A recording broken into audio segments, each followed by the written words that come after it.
Oh baby, let's light this rocket. Okay. Welcome back. Hello, you stunningly gorgeous people of the internet. Welcome back or welcome to my channel. I am welcoming myself into the world of getting slightly away from the lapel mic. Sue me, but I have a really provocative neckline that I just need to make work, okay? I also just decided that against this white stunning shirt, a microphone would be a really upsetting ending to an otherwise perfect outfit. Yes, I'm trying to stay on theme because today we are going to be talking about the most wild ass endings that I have read in recent years. Now, some of these are going to be kind of like twist endings that I think really establish themselves as important vehicles for the story. Some of them are going to be kind of endings that just absolutely, what? Another one is, I'm going to throw a nonfiction in there because I think the story is really challenging to the way that we look at disasters. I think a lot of these endings are going to be inherently negative, so let's stay a little bit positive. Why don't we? One of the inspirations for this video is the classic, the Aussie classic. If you know just from that hint what I might be talking about, consider yourself a genius. I'm going to be talking about the Australian classic. That's the word. Australian classic. Right. Picnic at Hanging Rock by Joan Lindsay. Now, I had wanted to read this book for a very, very, very long time. I think I was most intrigued by the psychedelic original cover because I just thought that was a great way of presenting a story that takes place in the 1900s and putting this very typical like 1960s cover on it. This obviously has the much more classic feel to it, the Penguin classics, which we all know and love. This book was the OG in marketing. I just saw the movie Weapons, which I actually really loved. I thought it was great, but I know a lot of people are chastising the way that a lot of these horror movies are marketed now. I think Longlegs was a great example of pushing marketing as opposed to maybe delivering the product. But this, I feel like, was a great formative example of marketing. And I say it because of the first paragraph, the introduction, I should say, prefaces the whole story by saying, this is based on true events, or something like, if it's up to the reader to decide if this is true. You're going into it thinking, did this happen? Hanging Rock is an actual place in Australia. It's already kind of marrying itself to something that's real, but you have to just decide if the story itself is fact or fiction.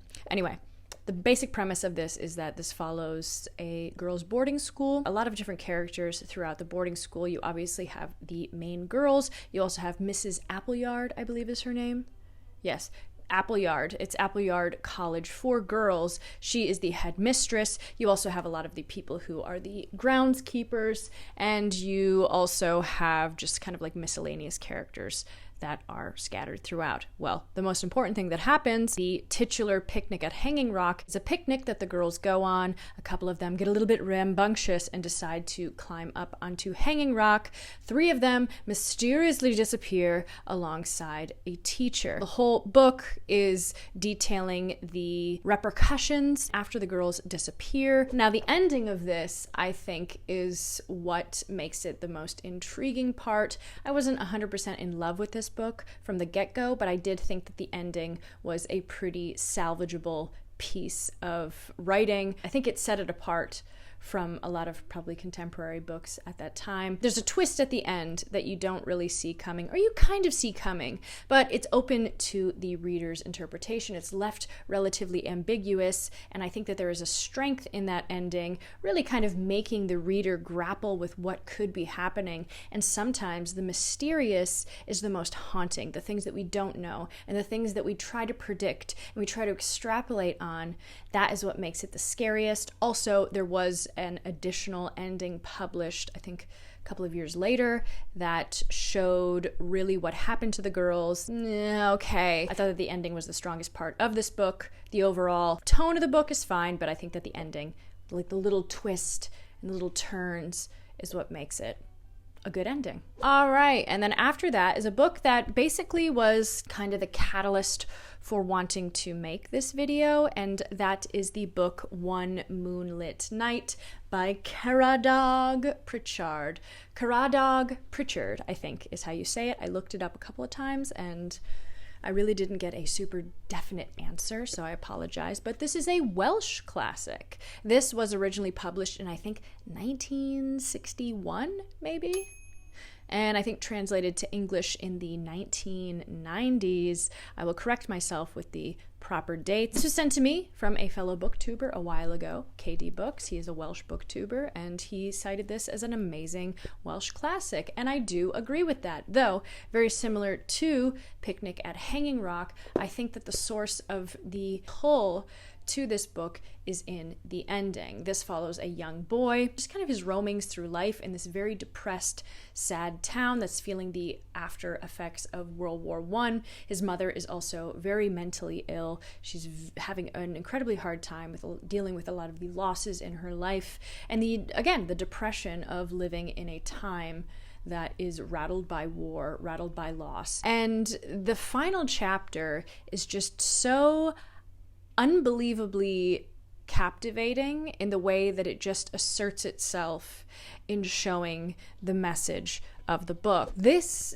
ending I still think about all the time. I think what this book does well is that it captures how war, how loss, how death affects a child's psyche in a way that they don't even see as a problem. They might not even register it as something that is bad because it's something that they're seeing so often. To separate themselves from the horrifying details of a war is just not part of their emotional range yet. This shows that, and it shows it in the last chapter, the culmination, the like mountain of emotion that last chapter packs is just a great twist ending. And now another book that I read recently. This book is a South African book, and it was a book that I read last year, and I really enjoyed it. And I had a whole rant about hating that a lot of these literary fiction books just leave everything so open, and I get it. It's kind of the thing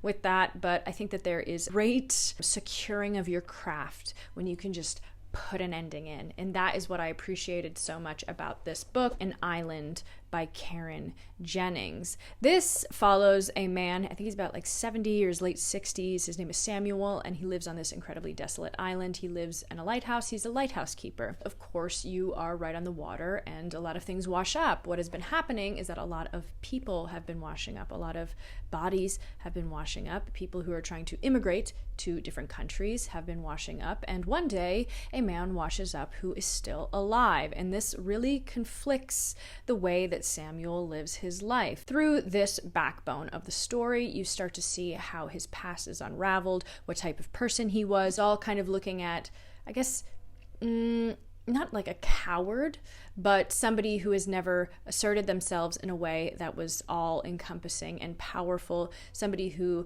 was a part of something but kind of took the back seat. And the last page of this, I remember finishing this and my mouth was hanging. I couldn't believe that Jennings actually had the guts to end the book and do a little, not a twist necessarily, but an ending that felt oh my God. The buildup in this, you're led in a direction. You're forced into a place that you think you know what's going on, and it just pivots. Everything else, yes, it's kind of padding the story, but I think a great ending is so much more powerful than you think. Bear with me on the next one. I know a lot of people have conflicting thoughts and ideas about this author, and I welcome that. I appreciate that. And I think some of them are warranted. This author is notorious for leaning into the deep, dark, and disgusting. I think sometimes it's very gratuitous. I do think that The People in the Trees by Hanya Yanagihara is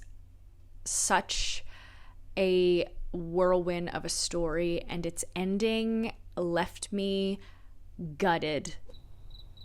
I think about this ending all the time, and when people ask me about this book, or when people ask me about Yanagihara, of course, A Little Life is the main conversation that we have, but dear God, the people in the trees, that ending destroyed me. This book is about a scientist. Perina, I believe, is his last name. He is credited with discovering this island and these people on this island who have this particular turtle that is a life-prolonging mechanism. In the foreword, it is noted that Perina has been charged for multiple counts of assault, specifically involving children. This is his way to kind of thwart and deviate from that accusation and tell his true story. So you're on this whole trajectory of his life. You're on his whole trajectory of telling about his discovery, his life, his relationships, the relationships that he has to these children that he eventually takes in from this island.